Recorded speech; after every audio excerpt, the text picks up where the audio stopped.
Olá, eu me chamo Luciano Duarte, sou estudante de Ciências Biológicas na UFRJ, no bacharelado de Ecologia. Sou do Laboratório de Ecofisiologia Vegetal e, sob orientação da professora Dulce Mantuano e da coorientação da bióloga Mariana Saavedra, realizamos uma pesquisa com o título Papel inibidor da Vrisena glutinosa na ocorrência de espécies na restinga aberta de Clusia.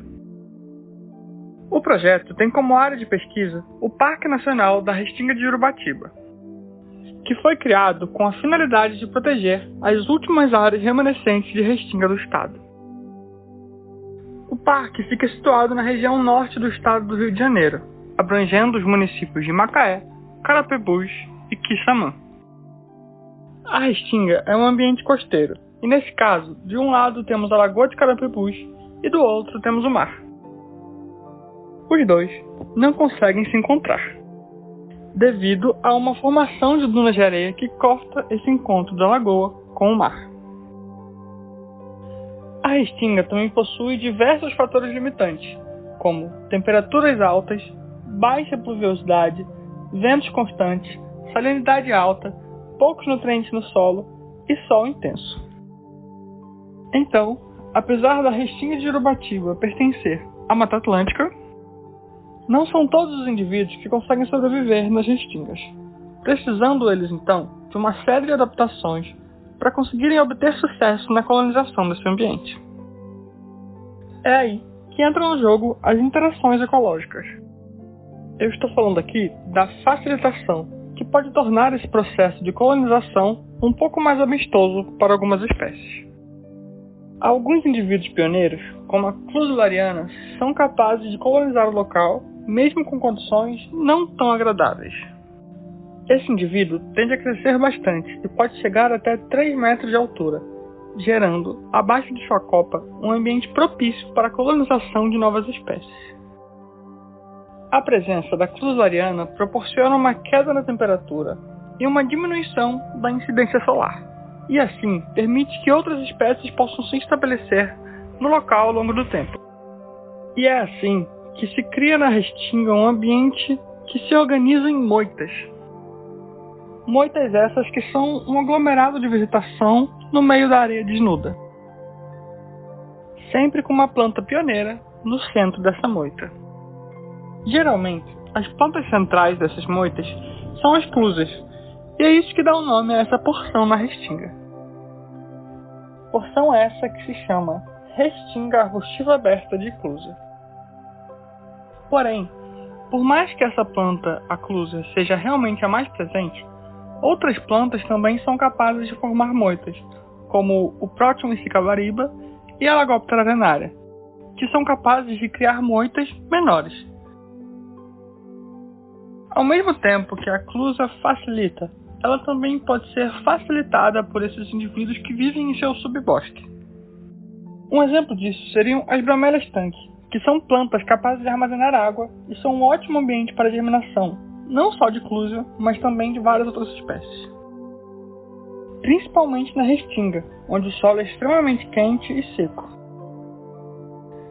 Em qualquer lugar que observarmos na restinga, veremos uma gama diferente de morfotipos de indivíduos de diferentes espécies,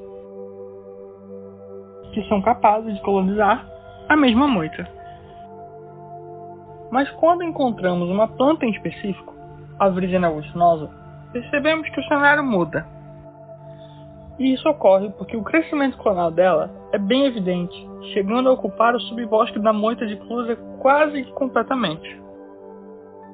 Daí, uma moita que poderia ter uma riqueza de espécies muito maior, no fim das contas só possui majoritariamente 2 espécies, a planta pioneira e a Vrisena glutinosa, ocupando todo o espaço no subbosque da Clusia.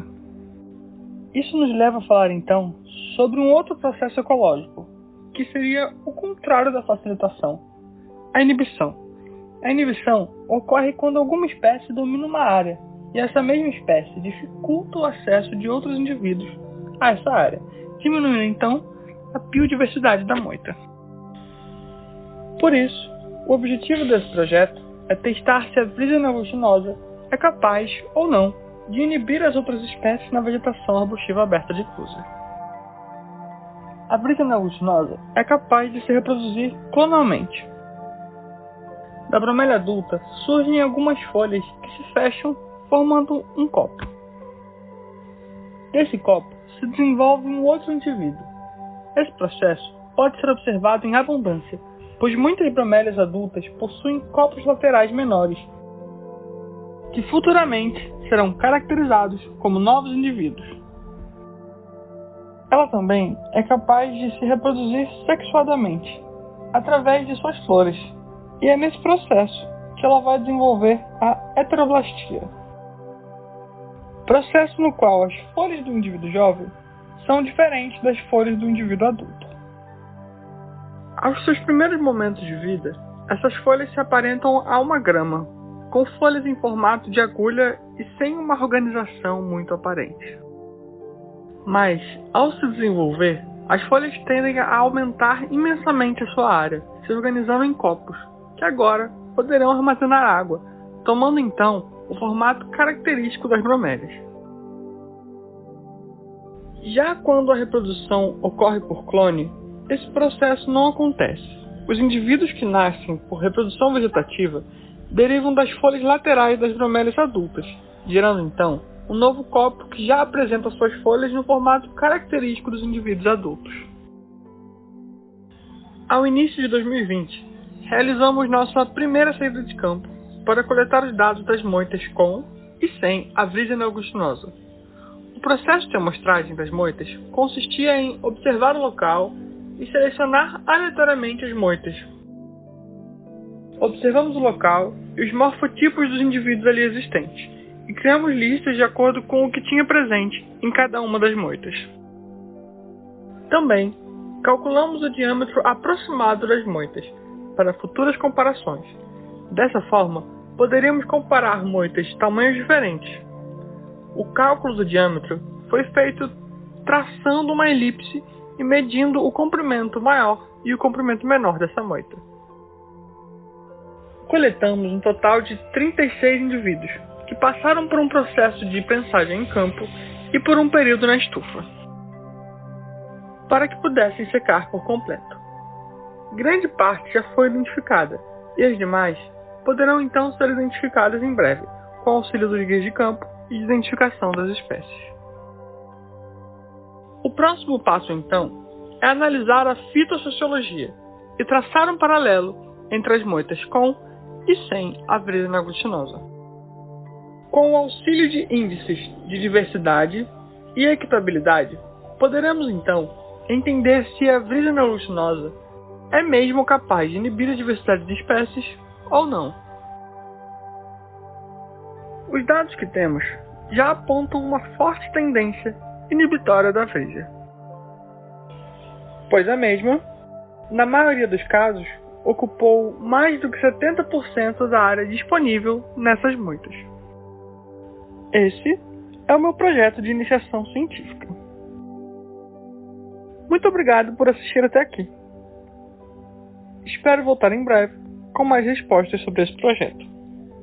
Até mais!